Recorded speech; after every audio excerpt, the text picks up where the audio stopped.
कविता, तू अभी तक झाड़ू ही लगा रही है और जल्दी जल्दी से हाथ चलाना इससे पहले कि तेरे दोनों भाई उठ जाएं। जी भाभी। तभी कविता की छोटी भाभी रश्मि वहाँ आती है। कविता, ये क्या तुम्हारा साफ सफाई का काम अभी तक खत्म नहीं हुआ? अच्छा ये सब छोड़ो, तेरे भैया उठ गए, उनके लिए जल्दी से चाय बनाकर ले आ, और हाँ इसके बाद हम सबके लिए नाश्ता भी बना दे। हाँ भूख तो मुझे भी लगी है। ऐसे कर, तू साफ सफाई के बाद नाश्ता बना ले, फिर अपने भाइयों के ऑफिस जाने के बाद बर्तन धो लेना और उसके बाद कपड़े धो लेना। बिन माँ बाप की कविता चुपचाप घर के कामकाज में लग जाती है। कुछ देर बाद वो सबके लिए आलू के पराठे और चाय लेकर आती है। ये लो अमित भैया, आपकी पसंद के आलू के पराठे और गर्मा गर्म चाय। कविता, तेरी दो भाभियां हैं, फिर भी हमारे लिए तो खाना क्यों बनाती है? भैया वो मैं वो बात ये है कि ननद जी को अपने भाइयों के लिए अपने हाथ से बनाया हुआ खाना खिलाना ज्यादा पसंद है, इसलिए वो हम दोनों को तो बनाने ही नहीं देती। क्यों कविता, ठीक कह रही हूँ ना मैं? अनीता कविता को आंखें दिखाने लगती है। हाँ भैया, अनीता भाभी एकदम ठीक कह रही है। दोनों भाई नाश्ता करके ऑफिस चले जाते हैं। फिर दोनों भाभियां भी नाश्ता करने बैठ जाती हैं। आखिर में जैसे ही कविता नाश्ता करने बैठती है तो छोटी भाभी रश्मि उसकी कुर्सी खींच लेती है, जिससे कविता नीचे गिर जाती है। तेरी औकात नहीं है कुर्सी पर बैठ के खाने की, चल नीचे बैठकर खा। और नहीं तो क्या, तुम्हारी हैसियत इस घर में एक नौकरानी से ज्यादा कुछ भी नहीं है। और हाँ, पहले ये वाला खाना खत्म कर। लेकिन भाभी ये तो आप लोगों का झूठा खाना है। हाँ तो इसे तो तू अपनी खुशकिस्मती समझ कि झूठा खाना तुझे नसीब हो रहा है। चल अब खाना खाकर सारे झूठे बर्तन धो देना। अच्छा रश्मि, तूने कल रात बिग बॉस का एपिसोड देखा क्या? नहीं भाभी, मिस हो गया। वैसे अभी रिपीट आ रहा होगा, चलो ना चलकर देखते हैं। हाँ चलो चलो। दोनों भाभियां आराम से अपने कमरे में जाकर टीवी देखती हैं और बेचारी कविता अकेले घर का सारा काम करती है। ऐसे ही दिन बीतते हैं। एक रोज हम दोनों भाइयों को काम के सिलसिले में दूसरे शहर जाना है। हमारे मालिक एक नई फैक्ट्री झारखंड में लगवाना चाहते हैं। हम कुछ 2 महीनों के लिए वहीं रहेंगे, तब तक तुम सब अपना ख्याल रखना, ठीक है? भैया, आप दोनों मुझे छोड़कर जा रहे हो? जा कहाँ रहे हैं पगली, तेरे लिए ही तो मेहनत कर रहे हैं ताकि हमारा प्रमोशन हो जाए और हम तेरी शादी धूमधाम से कर सके। ये सुनकर दोनों भाभियां मुंह बना लेती हैं। अपने पतियों के जाने के बाद तो अब वो दोनों कविता पर और भी जुल्म ढाती हैं। ऐसे ही एक रोज बाहर जोर की बारिश हो रही होती है। देखो भाभी, कितना सुहाना मौसम हो रहा है, क्या मजेदार बारिश हो रही है। हाँ रश्मि, और ऐसे मौसम में गर्मा गर्म चाय और पकौड़े हो तो मजा ही आ जाए। कविता, अरे ओ कविता, कहाँ मर गई? जी भाभी, आपने बुलाया? वो मैं कपड़े उठाने गई थी। अच्छा ठीक है, चल अब जल्दी से हमारे लिए गर्मा गर्म चाय और पकौड़े बना कर ले आ। जी भाभी। कविता रसोई में जाकर पकौड़े बनाने लगती है। कुछ देर बाद, राम, कहीं मैं पकौड़ों में नमक डालना तो नहीं भूल गई? एक चक्कर देखती हूँ। कविता जैसे ही एक पकौड़ा चखने लगती है तभी वहाँ उसकी छोटी भाभी रश्मि आ जाती है और वो उसे एक जोरदार थप्पड़ मारती है। बदतमीज, हमें जूठा खिलाती है, आज तो तू देख तेरी खैर नहीं। ये कहकर रश्मि उसे खूब मारती है। आवाज सुनकर अनीता वहाँ आती तो डर के मारे कविता अपनी बड़ी भाभी के पीछे छुप जाती है। भाभी मुझे बचा लीजिए। अब बस भी कर रश्मि, अगर ये मर गई तो हमें जेल में सारी उम्र बितानी पड़ेगी। एक काम करते हैं, इसे घर से निकाल देते हैं, नहीं तो पता चले हमारे पति जो भी कमा रहे हैं वो आकर इसकी शादी में उड़ा दे। हाँ ये तो मैंने सोचा ही नहीं, ये बात ठीक कही आपने। दोनों भाभियां बेचारी ननद को धक्के मारकर बाहर निकाल देती हैं। बाहर तेज बारिश हो रही थी। भाभी मुझे घर से मत निकालो, इस बारिश में आखिर मैं कहाँ जाऊंगी? लेकिन वो उसकी एक नहीं सुनती और उसे घर से निकाल देती है। कविता बारिश में बचते हुए एक पेड़ के नीचे खड़ी हो जाती है और सारी रात उसी पेड़ के नीचे बैठकर रोती रहती है। ऐसे ही अगली सुबह हो जाती है। कविता को भूख लगने लग जाती है।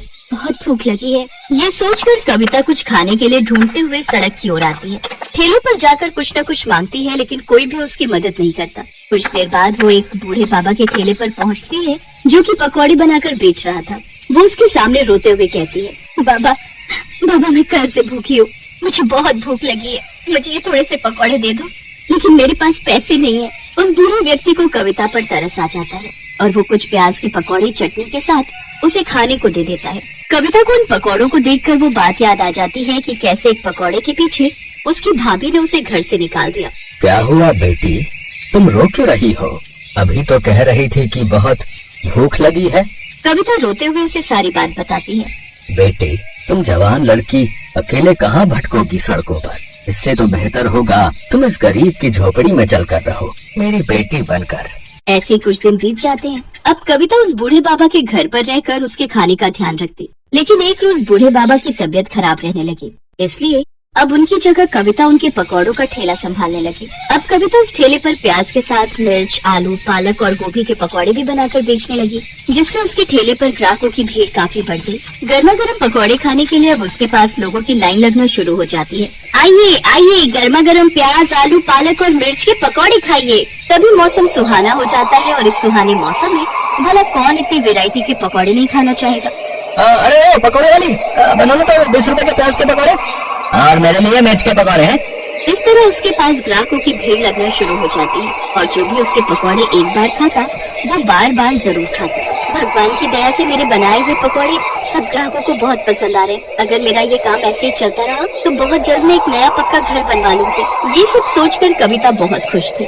अगले दिन वो फिर अपना ठेला वहाँ लगाती है, लेकिन एक रोज तेज तूफान के आने के कारण उसके ठेले की छत उड़ जाती है और बारिश के कारण उसके सारे पकौड़े उसमें खराब हो जाते हैं। सब खत्म हो गया। इस बारिश ने सब खराब कर दिया। इस बारिश ने एक तरफ जहाँ कविता को रोजी रोटी कमाने से भी वंचित कर दिया था, तो वहीं दूसरी ओर उसकी दोनों भाभियां आराम से अपने लिए पिज्जा और पॉपकॉर्न ऑर्डर करके मजे से इस बारिश का लुत्फ उठा रही थी। वाह वाह, क्या स्वाद है इस पिज्जा का और इस पॉपकॉर्न के, तो क्या ही कहने। उधर रोती हुई कविता अपनी झोपड़ी में आती है, जहाँ सारी झोपड़ी में पानी आ गया होता है। अब पूरे घर में तो बारिश का पानी भर गया है। बाबा, मैं अभी ये सारा पानी उठाकर बाहर फेंक देती हूँ। कविता अपनी बदकिस्मती पर रोते हुए उस पानी को उठाकर बाहर की ओर फेंकने लगती है। कुछ देर बाद वो उस बूढ़े बाबा की ओर देखती है। नहीं, मैं इतनी जल्दी हार नहीं मान सकती। बारिश में तो लोग पकौड़ों के दीवाने होते हैं। ये बरसात का मौसम तो सबसे अच्छा मौसम है कमाई करने का, लेकिन मैं इसके पकौड़ों के साथ चाय बनाकर भी बेचूं तो? मेरे पास कुछ पैसे रखे हैं, उससे फिर से शुरू करती हूँ। कविता ने हिम्मत नहीं हारी और उसने अपने ठेले की मरम्मत करवाई और एक बड़े से तिरपाल के नीचे चाय पकौड़े बेचने लगी। बारिश में लोग उसके तिरपाल के नीचे आकर चाय पकौड़े खाने लगते हैं, जिससे उसकी बिक्री अब पहले से भी ज्यादा होती है। ऐसे ही कुछ दिन बीत जाते हैं। अब कविता दिन भर में 3000 रुपए कमाने लगी। एक रोज अमित और सुधीर कार से जा रहे थे, तभी उस ठेले पर उनकी नजर गई। अरे ये तो अपनी बहन कविता है, लेकिन ये यहाँ फुटपाथ पर ये चाय पकौड़े क्यों बेच रही है? वो दोनों कविता के पास जाते हैं। अपने भाइयों को देख कविता फूट फूट कर रोती है। भैया, आप मुझे छोड़कर क्यों चले गए थे? देखो आपके बिना मेरी हालत कैसी हो गई है। लेकिन बहन, तुम्हारी ये हालत कैसे हुई? इसके बाद कविता सारी बात अपने दोनों भाइयों को बताती है। अमित और धीरज गुस्से में घर आते हैं। अनिता, अनिता कहाँ हो तुम? लौट आए आप लोग? आप रुको, मैं अभी पानी लाती हूँ। लेकिन तुम क्यों लाओगी? वो कविता का है, उससे कहो। अब हम आपको क्या ही बताएं, उसने तो हमारी नाक ही कटवा दी। वो तो किसी लड़के के साथ भाग गई है। ये सुनते ही अमित ने अनीता को जोरदार थप्पड़ मारा। शर्म नहीं आती झूठ बोलते हुए? है दो भाइयों के होते हुए भी आज हमारी बहन को न जाने कैसे कैसे अपना पेट पालना पड़ रहा है? और सुन लो, तुम दोनों के लिए अब हमारे घर में कोई जगह नहीं है, निकल जाओ यहाँ से। उन दोनों भाभियों को अपनी गलती का एहसास हो जाता है और वो अपनी ननद से माफी मांगते हैं। इसके बाद कविता अपनी दोनों भाभियों को माफ कर देती है, जिसके बाद वो उस बूढ़े काका को भी अपने घर ले आती है। अब वो अपने पकौड़े के बिजनेस को और भी आगे बढ़ाती है। एक बड़ा सा रेस्टोरेंट खोलकर उसमें पकौड़े बेचकर खूब कमाई करती है।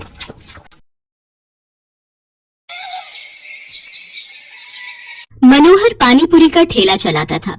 उसकी एक 4 साल की बेटी थी और पत्नी शोभा दोबारा गर्भवती थी। मनोहर का परिवार बढ़ रहा था। इसी चिंता में वो ज्यादा मेहनत करता था। सुबह जल्दी उठकर पानीपुरी बनाने की सारी तैयारी करके मनोहर जल्दी ही काम पर निकल जाता था और शाम तक ठेले पर पानीपुरी बेचता था। मनोहर की पानीपुरी लोगों को बहुत पसंद थी, इसलिए ग्राहक भी आ ही जाते थे। मनोहर, पानीपुरी खिला भाई। आटे की या सूजी की भैया जी? दोनों तरह की खिला दे। है भाई, तेरी पानीपुरी खाने में इतनी स्वादिष्ट होती है कि मजा आ जाता है भाई। हाँ मनोहर भैया, 40 रुपए की पानीपुरी पैक कर देना, पानी थोड़ा ज्यादा कर देना। अभी कर देता हूँ। आने जाने वाले लोगों की नजर मनोहर के ठेले पर पड़ी जाती थी और पानीपुरी तो एक ऐसी चीज है जिसे देखकर मुंह में पानी आ ही जाता है। इसलिए लोग उसके ठेले पर रुककर पानीपुरी खाते और आगे बढ़ते। पर कुछ दिनों से मनोहर के ठेले पर भीड़ आनी कम हो गई थी, क्योंकि मानसून आ गया था और रोजाना ही तेज बारिश आ जाती थी। इसलिए लोग सड़क पर कम रुकते थे। बिक्री पर असर होने से मनोहर की रोजी रोटी पर भी असर पड़ा था। ये लो, रोटी खा लो। शुभा, क्या बात है? चिंता में दिखाई दे रही हो? पूजा कहाँ है? दिखाई नहीं दे रही। वो पड़ोस वाली माला के घर खेलने गई है। वो शरद बाबू आए थे, मकान का किराया मांग रहे थे। बोल रहे थे 15 दिन ऊपर हो गए हैं, उन्हें अगले हफ्ते तक किराया चाहिए, नहीं तो हमें ये घर खाली करना पड़ेगा। उन्हें हमसे ज्यादा किराया देने वाले किराएदार मिल रहे हैं। अरे तू चिंता मत कर, इस हालत में तू चिंता करेगी तो बच्चे पर भी असर पड़ेगा। मैं शरद जी को कल बोल दूंगा, वो मुझे कुछ दिन की मोहलत और दे देंगे। मनोहर शोभा को तसल्ली दे देता है, पर वो खुद ही बहुत परेशान था। क्योंकि उसी शाम जब वो काम से लौट रहा था तो लोगों में बारिश और तूफान को लेकर चर्चा बनी हुई थी। अरे मनोहर, तुमने सुना क्या? मौसम विभाग का कहना है कि अगले 4 दिनों तक भीषण तूफान और बारिश के संकेत हैं भैया। सड़कों पर पानी भरा रहेगा, इसलिए हम सब ने तो सोचा है कि कुछ दिन घर से ही ना निकले। तुम ठीक कह रहे भैया, 2-4 दिन अब घर पर ही आएंगे। वैसे भी मेरी अच्छी खासी बिक्री हो जाती है, पर डर भी तो है बारिश में अगर बाढ़ आ गई तो, सड़कों पे पानी भर गया तो है, घर नहीं लौट पाए तो। मैं तो सोचकर ही घबरा रहा हूँ भैया। चलो भाई चलो, समय से घर चलते हैं भैया।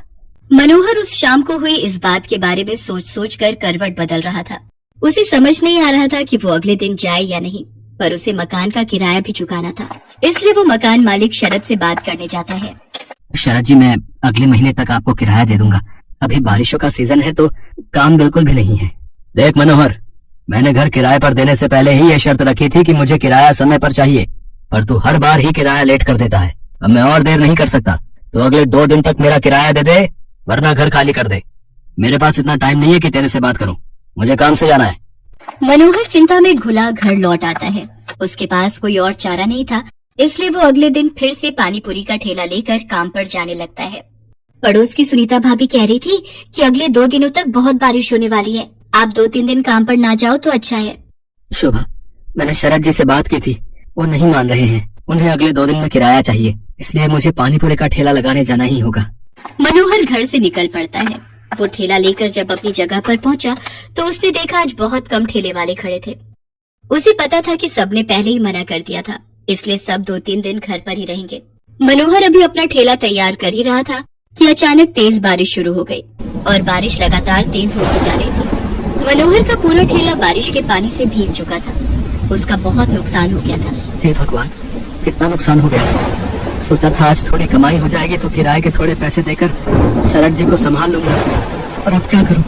आज तो एक पाई की भी कमाई नहीं हुई। अब तो वापस घर जाने के सिवा कोई रास्ता नहीं, घर ही चला जाता हूँ। बारिश का पानी सड़कों पर भर रहा है, अगर कुछ देर और रुका तो यहीं फंस जाऊंगा।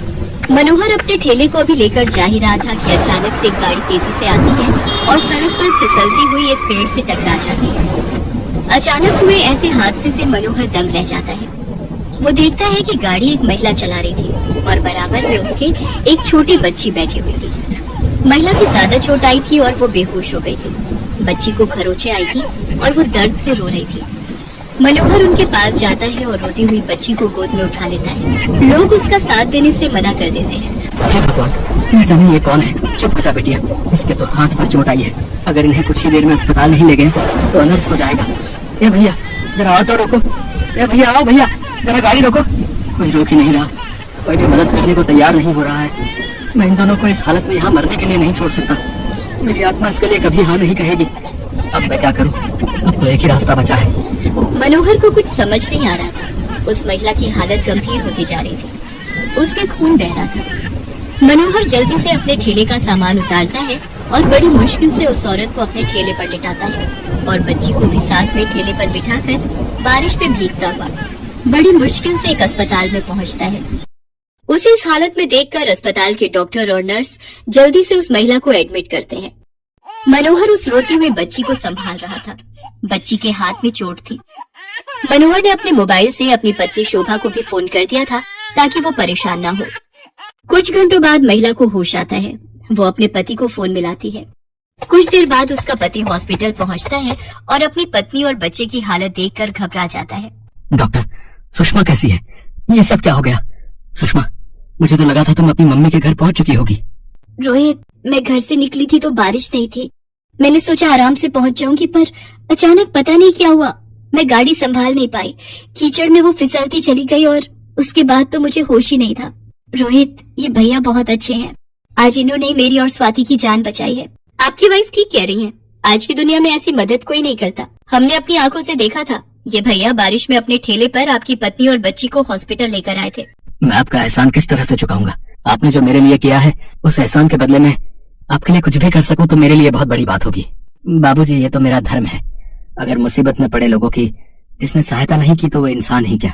रोहित को पता चलता है कि मनोहर पानीपुरी का ठेला चलाता है। वो देखता है कि मनोहर बहुत गरीब और मजबूर है, जो अकेले ही बड़ी मुश्किल से अपना परिवार चला रहा है।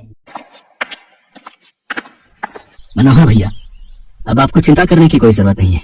आपका मकान का किराया भी भर जाएगा और आपके परिवार की परेशानियां भी दूर हो जाएंगी। आपकी अपनी पानीपुरी और चाट की दुकान होगी, जिसको खुलवाना मेरी जिम्मेदारी है। रोहित की बातें सुनकर मनोहर के चेहरे पर खुशी झलक आती है। कुछ ही दिनों में रोहित मनोहर को पानीपुरी और चाट की एक बड़ी और अच्छी दुकान खुलवा देता है।